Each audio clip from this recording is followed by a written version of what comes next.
어떤 사람이 주님을 찾아왔습니다. 이 사람은 이제 여기서는 청년이라고 이제 우리가 나오는데,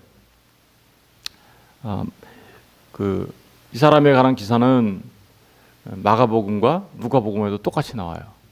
그래서 이제 나중에 마가복음과 누가복음을 한번 비교하면서 이제 살펴보려고 하는데, 이 사람은 그러니까 어떤 사람이었을까?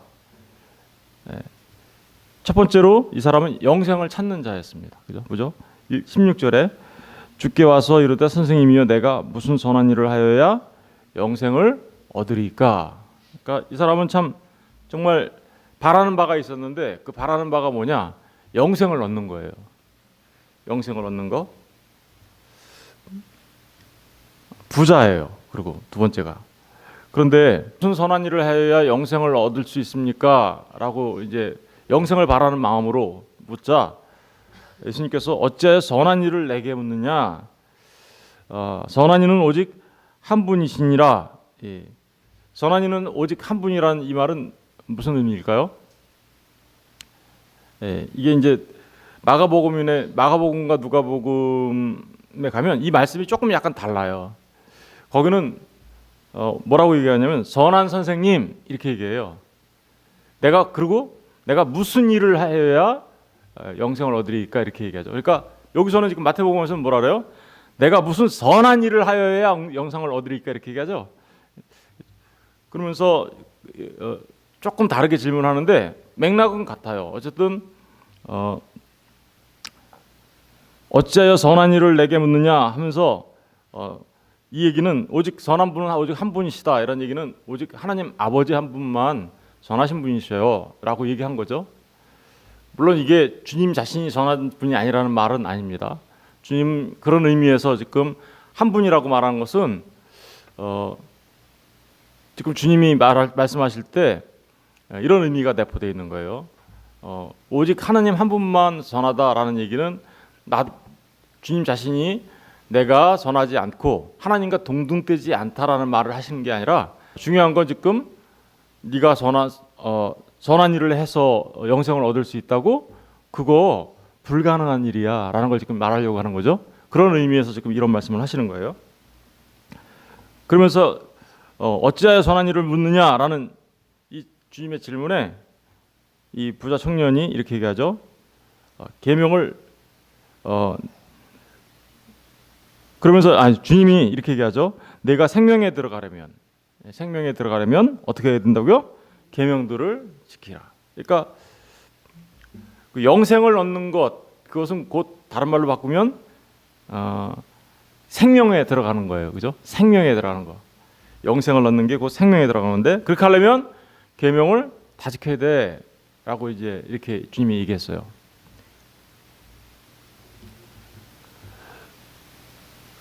그러자 이 부자 청년이 뭐라고 얘기하냐면요. 18절 보시면 어느 계명이오니까 어느 계명을 지켜야 되는데요. 그러면서 이렇게 질문하자 예수님이 살인하지 마라, 간음하지 마라, 도둑질하지 마라, 거짓 증거하지 마라, 내 부모를 공경해라, 내 이웃을 내 자신과 같이 사랑하라 하신 것이니라. 이 얘기가 무슨 얘기예요? 십계명에 나오는 말씀이죠. 십계명의 후반부에 나오는 거죠. 1계명과 4계명은 빠져 있지만 5계명부터 그죠? 5계명부터 마지막 10계명까지 나와 있는 말씀을 주님이 얘기하셨어요. 그러자 이 청년이 뭐라고 대답하는지 잘 보세요. 이 모든 것을 내가 어떻게요? 20절에 보니까 지켰사온데, 다 지켰다라는 거예요. 다 지켰다. 그런데 아직도 무엇이 부족하니까? 그러니까 이 얘기는 무슨 얘기예요? 내가 다 지켰는데, 주님이 이렇게 했어요. 영생을 얻으려면 어떻게 해야 되는데요? 라고 물어봤더니 계명 지켜야 돼 이렇게 얘기하니까 그거 다 지켰거든요. 그런데 아직도 나는 영생을 얻지 못한 것 같아요. 내게 아직까지 부족한 게 있나요? 이렇게 물은 거죠. 그러니까 계명을 다 지켰는데도 자기는 뭐가 부족하다고 지금 어떻게 하고 있어요? 인식하고 있어요, 사실은. 그러니까 자기가 뭔가 부족하다고 인식하는 것 같이 이렇게 말을 하고 있지만 사실상은 어떤가요? 사실은 굉장히 자신만만한 모습이죠. 예, 굉장히 자신만만한 모습이에요. 내가 율법을 다 지켰어요. 그러니까 나는 당연히 이 말 안에는 내가 뭔가 부족한 게 있다라는 것을 느끼는 것 같은 뉘앙스지만 사실은 내가 율법을 다 지켰기 때문에 나는 영생 얻을 수 있는 거죠, 갈 수 있는 거죠라고 이제 생각하는 자기 인식이 그 안에 있어요. 자신만만합니다, 이 청년이. 그러니까 사실은 정말 내가 주님한테 와서 뭔가를 배워서 이 영생을 얻고자 하는 그런 목적으로 찾아온 게 아니라 어떻게 보면 이거는 자기 자신을 드러내기 위하여, 그죠? 자기 의를 나타내기 위하여 와서 물어본 말이다라고 생각할 수도 있습니다. 그러니까 주님이 이렇게 얘기합니다. 21절 예수께서 이르시되 내가 온전하고자 할진대 가서 내 소유를 팔아 가난한 자들에게 주라. 그리하면 하늘에서 보화가 내게 있으리라. 그리고 와서 나를 따르라 하시니. 여러분 여기 보니까 아까 어떤 사람이 내가 무슨 선한 일을 해야 영생을 얻을 수 있어요? 영생 얻는 건 17절에 보니까 내가 생명에 들어가려면 이렇게 표현했는데 영생과 생명에 들어가는 게 그럼 결국 21절의 표현에 의하면 어떤 거예요? 내가 온전하고자 할진대. 완전해져야 되는 거죠. 그죠? 온전해져야 내가 영생에 들어갈 수 있고 온전해져야 내가 생명에 들어갈 수 있는 걸 지금 얘기하고 있어요. 그렇게 온전해져야 돼. 그렇게 해놓고서는 내 소유를 팔아서 가난한 자에게 주라 라고 얘기하신 거죠. 왜 이런 말을 하셨을까요? 주님이 부자 청년이 지금 물어온 거잖아요. 나 그거 다 지켰걸랑요. 내가 아직도 뭐 부족한 게 있어요? 그러니까 이 말은 정말 자신만만해서 난 부족한 게 없잖아요 라고 한 거죠. 그런데 주님이 아니 진짜 네가 부족한 게 있냐고 나한테 물었지? 정말 있어 라고 말한 거죠. 뭐가 부족했을까요? 예, 자기는 계명을 다 지켰다라고 생각하는 이 청년은 사실상 계명을 다 지켰어요, 못 지켰어요? 못 지켰다라는 거예요. 왜 못 지켰다라고 얘기하는 거예요? 네가 계명을 다 지키려면 내 소유를 팔아서 가난한 자들에게 줘야 돼. 그런데 그 가난한 자들한테 나눠주는 그 일을 통해서 정말 이웃 사랑을 한번 해봐. 이웃들을 사랑 한번 해봐. 그럴 수 있어? 라고 지금 도전하신 거죠. 그죠? 그러자 부자 청년이 어떻게 했어요? 부자 청년은 22절에 보니까 그 청년이 재물이 많음으로 이 말씀을 듣고 근심하며 갔다. 이 근심하며 갔다라는 얘기는요, 단순하게 아이고 큰일 났네 이런 식으로 생각한 게 아니라 비탄에 빠졌다라는 뜻이에요. 너무나 큰 슬픔에 빠졌다 이런 의미거든요.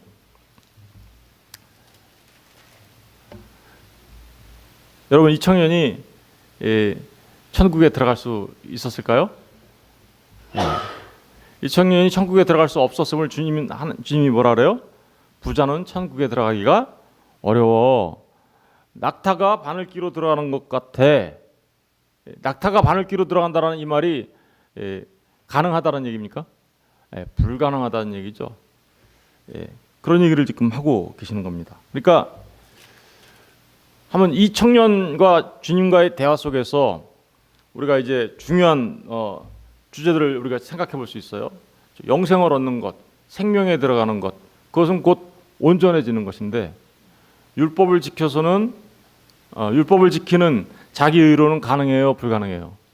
율법을 지켜서 천국에 들어가려고 하는 자기 의를 가진 자들은 낙타가 바늘귀 들어가는 것과 같이 불가능해라는 말을 지금 하고 있는 거죠.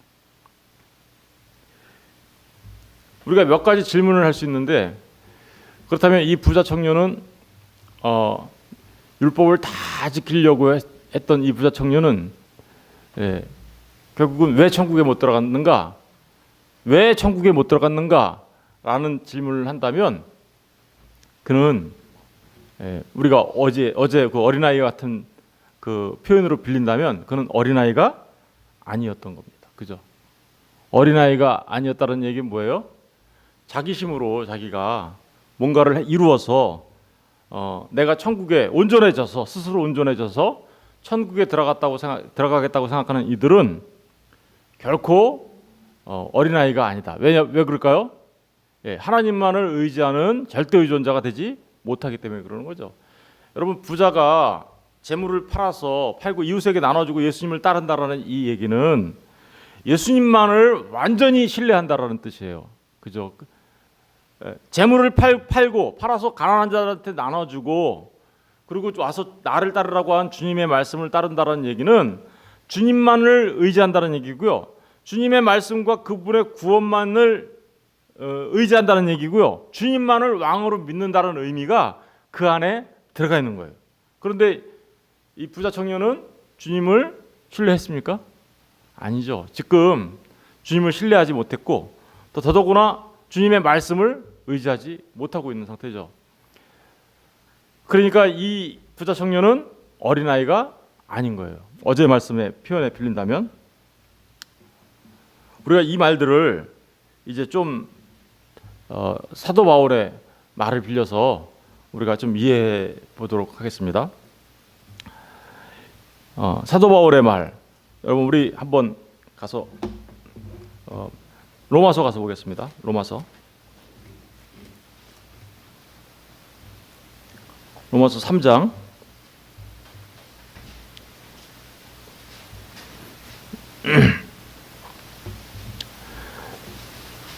먼저 내가 율법을 다 지켜야 돼. 그러니까 제가 다 지켰습니다라는 부분에 대해서 이 사람이 뭐가 걸렸는지 한번 생각해 보도록 하겠습니다. 3장 19절 우리가 알거니와 무릇 율법이 말하는 바는 율법 아래 있는 자들에게 말하는 것이니 이는 모든 입을 막고 온 세상으로 하나님의 심판 아래 있게 하려 함이라. 그러므로 율법의 행위로 그의 앞에 의롭다 하심을 얻을 육체가 있어요, 없어요? 없나니 율법으로는 어떻게 해요? 죄를 깨달음이라. 그러니까 주님이 너 재산 다 팔아서 가난한 자한테 나눠주고 와야 돼라는 그 말을 하신 것은 네가 율법을 다 지켰다고 했는데 정말 다 지켰어? 너는 아직도 너의 죄를 깨닫지 못하고 있구나. 이 얘기한 거예요, 사실은. 너는 너의 죄를 깨닫지 못하고 있구나. 내가 지금 너한테 율법을 지키라고 얘기한 것은 정말 네가 그 율법을 지킬 수 있어서 그것을 통하여 네가 구원받을 수 있다고 말한 것이 아니야. 내가 너에게 그런 말을 한 것은 네가 네 자신이 얼마나 큰 죄인인가를 깨달아 알아야 된다라는 사실을 지금 말하고 있는 거야. 그것도 못 깨달으니까 어떻게 해요? 재물 판 다음에 나한테 와 이렇게 얘기했죠. 그 재물을 팔지 못하는 그 자체가 뭐예요? 율법을 지키지 못한다라는 것을 자기가 깨달아 알으라고 지금 주님이 얘기한 거예요. 그런데 부자는 오히려 거꾸로 어떻게 하고 있어요? 근심하고 비탄에 빠져서 돌아갔어요. 그러니까 자기 자신의 인식에 자신만만한 나는 이 정도면 내가 천국 들어가지, 그죠? 사실은 이런 얘기는 자기가 갖고 있는 어떤 그런 것들을 자기가 천국 들어갈 수 있는 그 어떤 자격이라고 생각하는 거죠. 자격. 그런데 지금 주님은 그런 걸로 네가 천국 들어갈 수 있는 거 아니야. 똑같이 얘기하고 있는 거죠. 사도 바울이 그것은 율법의 행위로는 그의 앞에 의롭다 하심을 얻을 육체가 없나니 율법으로는 죄를 깨달음이다. 21절 보세요. 그러면 이 부자 청년이 어떻게 해야 되는지, 이제는 율법 위에 하나님의 한 의가 나타났으니 율법과 선지자들에게 증거를 받은 것이라. 율법 외에 다른 방법이 있는 거야. 율법으로는 그러니까 어떻게 된다는 거예요? 율법을 지켜서 네가 천국에 들어가는 것은 낙타가 바늘길 통과하는 것 같은 거야. 불가능한 거야. 그래서 다른 길이 있어. 사람이 할 수 없는 그 길, 그런데 하나님이 하실 수 있는 그 길, 그거는 율법 외에 다른 거야. 그건 뭐냐면 하나님의 한 의가 나타난 거죠. 이게 다른 말하는 거죠. 율법과 선지자들에게 증거를 받은 것이라. 그 낙타가 바늘길을 통과할 수 있는 유일한 길이, 다른 길이 하나 있어. 그런데 그게 뭐냐면 22절에 나오는 거죠. 곧 예수 그리스도를 믿음으로 말미암아 모든 믿는 자에게 미치는 하나님의 의인이 차별이 없느니라. 모든 사람이 죄를 범하였으면 하나님의 영광에 이르지 못하더니, 그죠? 모든 사람이 죄를 범해서 율법을 지키지 못해서 하나님의 영광에 이르지 못했어요. 불가능해요. 낙타가 바늘길 통과하는 것 같아요. 그런데 24절 그리스도 예수 안에 있는 속량으로 말미암아 하나님의 은혜로 값없이 의롭다 하심을 얻은 자 되었느니라. 그러니까 낙타가 바늘길을 통과할 수 있는 유일한 길이 하나 있는데 그것은 무슨 일이에요? 예수 안에 있는 속량, 하나님의 은혜로만 이게 가능한 거야. 지금 주님은 이런 얘기를 하신 거예요. 그런데 부자는 자기가 그 재물을 뭔가를 팔아야만 다시 구원을 얻을 거라고 생각하고 그거 불가능한 일인데 어떻게 내가 이걸 다 팔아서 그러니까 이 부자는 정말 영생을 얻기를 원했던 건가요? 그거 불가능한 일인데라고 생각한 이 부자는 결국은 비탄에 빠져서 나는 영생을 못 얻는 자가 되나? 비탄에 빠져서 난 그거 할 수 없어 라고 생각한 거죠. 여러분 우리가 낙타가 바늘길 통과하는 그 천국문을 통과하는 길은 우리의 율법을 지키는 능력, 우리의 의, 소위 말하면 내가 어른이 되어서 내가 무엇인가를 할 수 있다라고 생각하는 그러한 생각으로는 불가하다, 불가능해 라는 말을 지금 하고 있는 거죠. 이제 이 부와 관련돼 가지고 또 한 가지 다른 측면에서 한번 생각해 볼게요. 여러분 부자는 천국에 못 들어가나요? 그렇다면 부자가 그 천국에 들어가려면 낙타가 바늘길 통과해서 들어가는 거다라고 얘기하면서 불가능을 얘기했잖아요. 그럼 진짜 이 땅에서 부자로 사는 사람들은 천국에 진짜 못 들어가는가? 그럼 아리마대 요셉은 어땠어요? 아리마대 요셉은 자기 무덤을 미리 다 준비할 만큼 엄청난 부자였어요. 근데 아리마대 요셉은 천국에 들어갔나요? 못 들어갔나요? 우리가 성경을 보면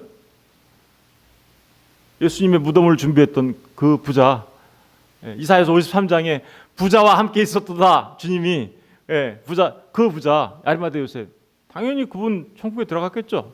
우리는 그분이 천국에 들어갔다고 믿습니다. 그죠? 왜 그래요? 그분은 부자였어요.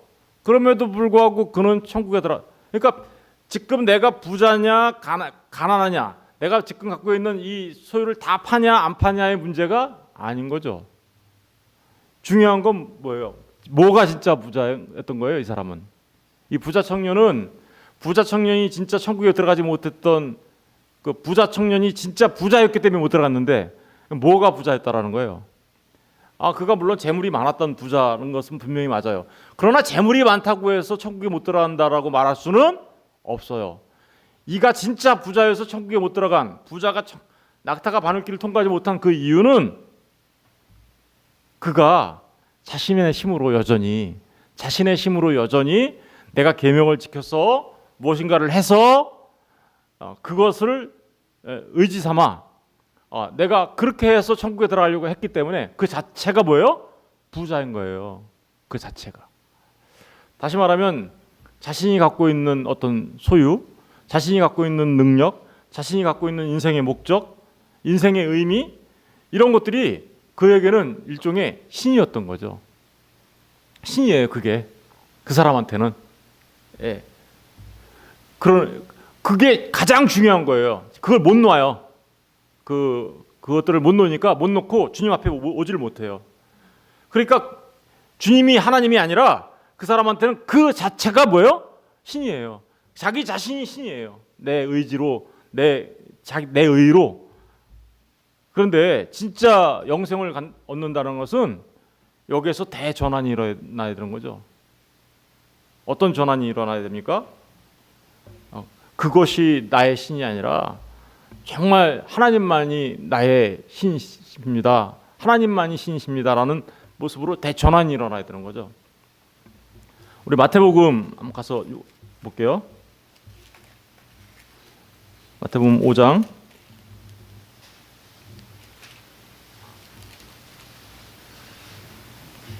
6장입니다.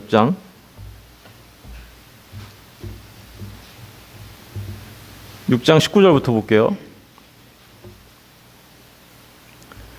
21절만 먼저 읽겠습니다. 21절. 우리 다 같이 읽어볼게요. 시작. 내 보물 있는 그곳에는 내 마음도 있느니라. 그러니까 이 부자의 마음은 어디가 있었던 거예요? 보물이 뭐예요? 이 사람한테는 재물인 거예요. 예수님이 보물이 돼야 되잖아요.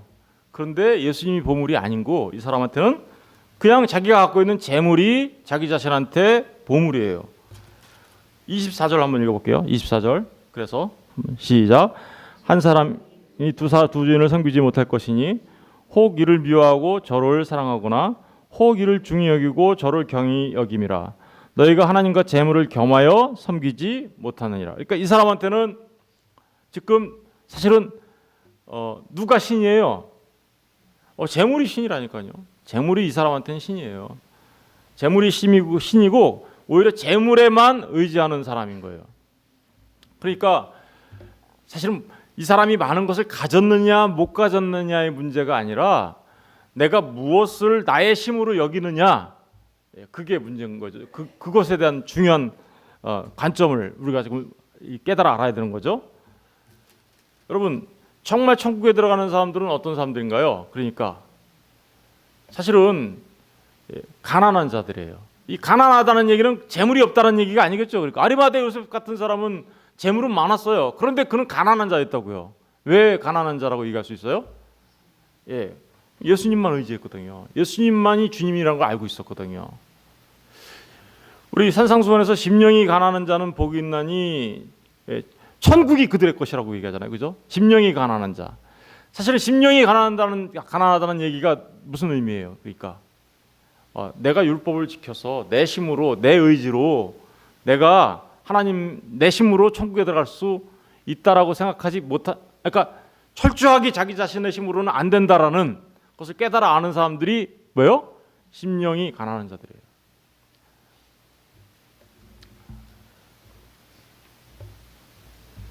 그러니까 이 부자 청년에게는 정말 내가 섬기고 있는 그 재물의 신을 버리고 거기서부터 전환이 되어 주님 앞으로 왔어야 되는데 그는 그 재물은 놓을 수 없었고 더더구나 율법으로 자기가 지킬 수 있다라고 생각하는 그러한 문제점을 가지고 있었기 때문에 그는 결코 천국에 들어갈 수 없는 어린아이가 아닌 자였어요.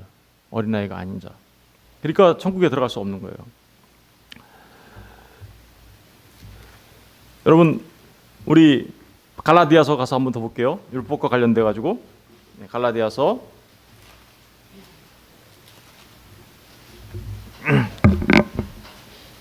2장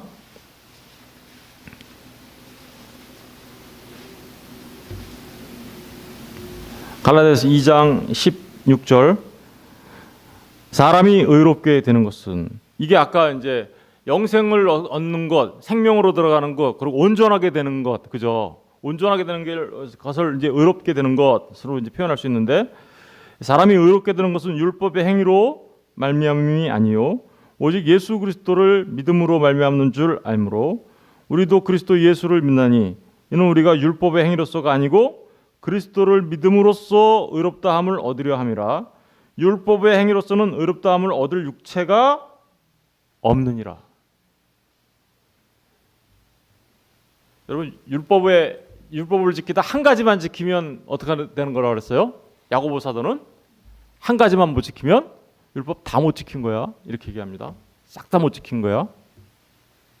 그런데 율법을 통해서 구원을 얻으려고 했던 이 부자 청년은 사실은 율법을 통해서 구원을 얻으려고 한 이 청년은 재물을 팔아서 부자에게, 이웃에게 나눠주고 와라고 말씀하신 그 주님의 말씀에 비춰보면 그는 정말 이웃을 사랑하라는 하나님의 말씀의 율법을 지키지 못한 자였다라는 거예요. 그러니까 그가 구원받을 수 없겠죠, 그죠? 예. 우리 그 뒤에 계속 19절 한번 19절부터 볼게요. 내가 율법으로 말미암아 율법에 대하여 죽었나니 이는 하나님에 대하여 살려 함이라. 그러니까 율법에 대하여 죽어야 하나님에 대하여 살 수 있습니다. 예. 그리고 21절 보면 내가 하나님의 은혜를 패하지 아니하노니 만일 의롭게 되는 것이 율법으로 말미암으면 그리스도께서 어떻게 해요? 헛되이 죽어요. 율법으로 말미암, 이 부자 청년처럼 내가 율법을 다 지켰어 정말 구원을 얻을 수 있다라고 생각한다면 주님이 십자가에 달려야 될 이유가 없다라는 거예요. 그죠? 주님이 그럼 그렇게 할 수 있다면 정말 주님이 십자가에 달려 죽는 것이 아무런 의미가 없었다라는 거예요. 그러니까 뭘로만 갈 수 있다라는 거예요. 이 말은 거꾸로 뒤집어 얘기하면 주님의 십자가로만 가능한 일이야. 낙타가 바늘길 통과하는 길은 십자가로만 가능한 일이야 라고 얘기하고 있는 거죠. 예, 우리 저 뒤에 율법에 대해 또 한번 3장 19절부터 한번 볼게요. 그런즉 율법은 무엇이냐? 범법함으로 더하여진 것이라. 천사들을 통하여 한 중보자의 손으로 베푸신 것인데 약속하신 자손이 오시기까지. 약속하신 자신이 누구죠? 예수 그리스도를 말하는 거죠. 있을 것이라. 그 중보자는 한 편만 위한 것이 아니라 하나님은 한 분이시니라. 그러면 율법이 하나님의 약속들과 반대되는 것이냐? 결코 그럴 수 없느니라. 만일 능히 살게 하는 율법을 주셨다면 의가 반드시 율법으로 말미암았으리라. 그러나 성경이 모든 것을 죄 아래 가두었으니 이는 예수 그리스도를 믿음으로 말미암는 약속을 믿는 자들에게 주려 함이라. 믿음이 오기 전에는 우리는 율법 아래 매인 바 되고, 그죠? 계시될 믿음의 때까지 갇혔느니라. 이같이 율법이 우리를 그리스도께로 인도하는 뭐가 돼요? 초등교사가 돼요. 그러니까 지금 주님이 얘기한 거예요. 네가 율법 다 지켜. 그러면 천국에 갈 수 있어. 그러면 이 부자 청년은 어떻게 했어야 되나요? 나는 율법을 다 지킬 수 없는 자인데 주님, 나는 그렇게 할 수 없어요. 그 율법을 다 지켜서 천국에 들어갈 수 없는 죄인입니다. 어떻게 하면 좋을까요? 라고 나왔어야 되는 거죠, 사실은. 어떻게 하면 제가 그걸 다 할 수 없는데 주님이 사실은 원했던 건 뭐예요? 율법을 다 지켜라고 얘기했던 그 말을 하신 가장 중요한 핵심의 포인트는 네가 네 자신의 죄를 깨닫고 내게로 와야 돼라고 얘기하신 거죠. 그런데 그는 여전히 내가 할 수 있는데라고 생각하고 있는 거고요. 자기 자신은 죄인이라고 생각하지 않아요. 그러니까 그는 부자예요. 그래서 자기가 뭔가를 할 수 있다고 생각하니까. 그런 부자, 그 부자는 결코 낙타가 바늘길을 통과해서 들어갈 수 있는 그 문으로 천국에 들어갈 수 없습니다. 24절 보세요. 이같이 율법이 우리를 그리스도께로 인도하는 뭐가 됐어요? 초등교사. 이게 옛날에는 몽학선생이라고 번역됐던 건데요. 이 몽학선생이라는 말이 무슨 얘기냐면 그 분장에서 아이들을 공부 가르치면 그 아이들을 이렇게 다 동네에서 모아서 분장 선생님께로 데리고 가는 그 선생님이 있어요. 그죠? 그 선생님을 몽학선생이라고 하죠.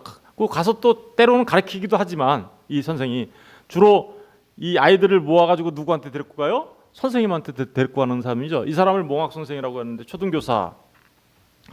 그러니까 율법이 바로 우리 자신들에게 율법이 비춰지면 우리 자신들이 뭘 깨달아 알아야 돼요? 나는 정말 아무것도 할 수 없는 존재구나.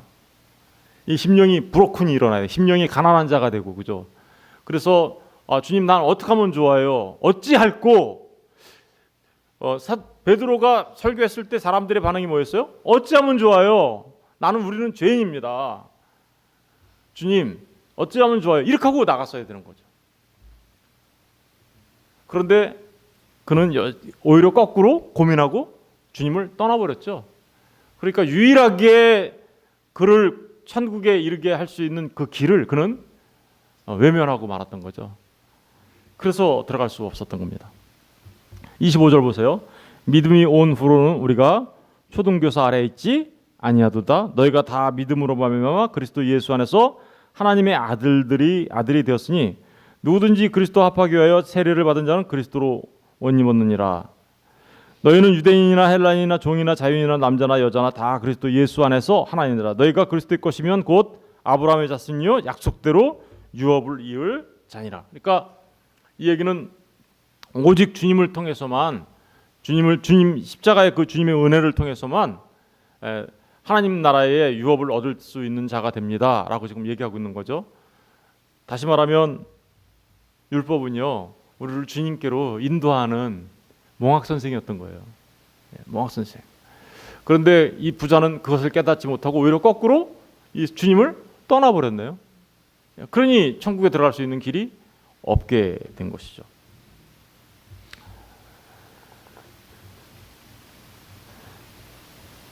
이 사람과 반대되는 사람이 한 명 있죠. 성경에 이 부자 청년과 반대되는 사람이 한 명 있어요. 누굴까요? 삭개오. 우리 삭개오. 누가복음 19장 한번 가서 볼까요? 누가복음 19장. 삭개오 부자였죠. 예, 엄청 부자였어요. 세리여가지고, 그죠? 예, 누가복음 19장.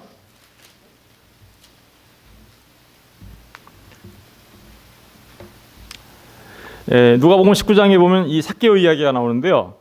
누가복음 18장에는 이 부자 관리 얘기가 나와요. 여기서 이제 부자 청년이 아니라 여기서는 18장 18절부터 보면 어떤 관리가 물어 이르되 선한 선생님 하면서 내가 무엇을 해야 영생을 얻으리까 이렇게 나오죠. 그러고 나서 맹인 고친 얘기가 나와요. 그죠? 누가복음에 보면 맹인을 고친 얘기가 나오는데 맹인을 고친 얘기가 왜 나오냐면요. 맹인이 고쳐진 이유가 뭔지 아세요? 알아요? 라면서 질문하는 거예요. 42절 보세요. 예수께서 그에게 이르시되 보라 내 믿음이 너를 어떻게 해요? 구원했다. 그러니까 부자 청년은 지금 천국에 들어가지 못하는데 맹인은 고쳐졌어요. 그러니까 주님이 지금 뭘 강조하고 있는 거예요? 맹인을 고치면서 믿음을 강조하고 있어요. 그죠? 믿음을 강조하고 있는데 그 믿음의 사람으로 나타난 사람이 누구예요? 삭개오였던 거예요. 19장 1절 보세요. 예수께서 여리고로 들어가 지나가시더라. 삭개오라 이름하는 자가 있으니 세리장이요 또 뭐래요? 부자라. 부자잖아요. 그럼 이 사람도 부자 청년과 같은 부자란 말입니다. 그러면 이 사람 천국에 들어갈 수 있어요, 없어요? 아까 단순하게 그냥 부자가 못 들어간다고 얘기하면 그런 부자 말하는 거 아니겠죠? 그러니까 천국에 못 들어가는 부자는요, 자기가 자기 의로 내가 천국에 들어가려고 하는 그런 부자가 못 들어간다라는 얘기예요. 그러니까 율법을 통해서 자기 노력으로 자기 힘으로. 삭개오라 이름하는 자가 있으니 세리장이요 또한 부자라. 그가 예수께서 어떤 사람인가 하여 보고자 하되 키가 작고 사람이 많아 할 수 없어 앞으로 달려가 보기 위하여 돌무화과 나무에 올라가니 이는 예수께서 그리로 지나가게 됨이더라. 예수께서 그곳에 이르러사 쳐다보시고 이르되 삭개오야 속히 내려오라 내가 오늘 내 집에 유하여 하겠다 하시니 급히 내려와 즐거워하며 영접하거늘 무사람이 보고 즐거워 수군거려 이르되 저가 죄인의 집에 유하러 들어갔도다 하더라. 삭개오가 서서 주께 여짜오되 주여 보시옵소서 내 소유의 절반을 가난한 자들에게 주겠사오며 만일 누구의 것을 속여 빼앗는 일이 있으면 내 갑절이나 갚겠나이다. 예수께서 이르시되 오늘 구원이 이 집에 이르렀으니 이 사람도 아브라함의 자손이로다. 인자가 온 것은 잃어버린 자를 찾아 구원하려 합니다. 삭개오가 그러면 잃어버린 자를 지금 주님이 찾은 거죠. 그죠? 그럼 이 사람은 누구예요? 하나님 나라의 백성이에요. 그리고 아브라함의 후손이라고 그러니까 이 사람은 뭐예요? 구원받은 영생에 들어가는, 다시 말하면 생명에 들어가게 되는 온전하게 된 자를 말하는 거죠. 아까 그 부자 청년에서 나온 표현들을 빌린다면, 그렇다면 삭개오가 그렇게 영생에 들어가는 자가 된 이유가 뭘까요? 급히 내려와 즐거워하며 어떻게 됐다고요? 예수님을 영접했잖아요. 재물을 팔았다. 그러니까 이 사람은 재물 팔고 나눠줬기 때문에 구원받았다. 이런 말하는 게 아니에요. 주님을 영접한 자가 그러한 이웃을 사랑하는 삶을 살게 되는 거야 라고 말하는 거죠. 반대로. 그러니까 급히 내려와 즐거워하며 영접하거늘. 이 삭개오는요 정말 어떤 사람이었습니까? 죄인이었어요. 자기가 죄인인 거 알아요. 그래서 주님이 내려오라고 하니까 좀 속된 말로 표현하면 잽싸게 내려가가지고, 그죠? 잽싸게 내려가가지고 주님을 영접하는 자가 되죠. 주님만이 이 사람을 구원할 수 있음을 지금 이 삭개오 사건을 통하여 보여주고 있는 거예요. 지금 부자 청년과는 전혀 대비되는, 반대되는 얘기잖아요. 반대되는 얘기야. 여러분 그렇습니다. 저와 여러분이 영생에 들어가려면, 생명에 들어가려면, 온전케 되려면 저와 여러분이 갖고 있는 우리의 의, 우리의 힘, 이 모든 것들 다 내려놔야 되는 거죠. 그리고 누구한테 찾아가야 되는 거예요? 우리 안에는 우리를 구원할 수 있는 능력이 없어요. 우리 안에는 내가 나를 구원할 수 있는 힘이 없어요. 우리가 계명을 다 지킬 수 있는 능력이 없어요. 그저 우리는 죄인일 뿐이에요. 주님, 나는 죄인이니까 주님의 은혜가 아니면 나는 죽어요. 그러니 주님, 내가 죽게로 나아갑니다. 삭개오처럼 잽싸게 내려와서 주님을 영접하는 자들, 그죠? 이런 사람들만 천국에 들어가는 거예요. 삭개오 보세요. 누구 같아요? 어린아이잖아요. 어린아이.